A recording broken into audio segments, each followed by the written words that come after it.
Nissan Leaf. So hindi siya aandar pag hindi mo itapat yung key fob dito sa press button. See, dito ito yung press button niya. See, kita nyo, try natin. See, kalagay dyan.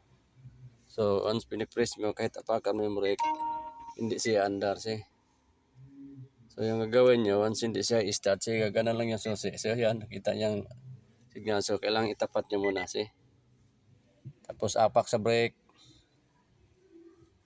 Tapos start niya na. Yan. See? Kakaiba tong picture tong Nissan Leaf mga automotive.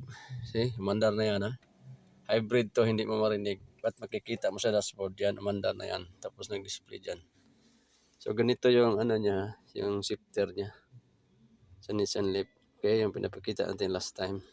So yung shifter niya, so ganun na pinakita niya natin last time. See?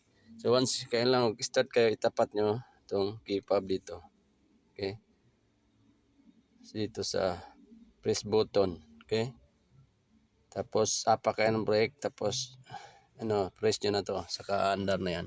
See? Maandar na yan mga automotive. Di mo lang marinig kasi hybrid siya. Malalaman mo lang once itakbo mo. See? Saka makita mo dyan sa dashboard. Nagka-on na siya. Okay?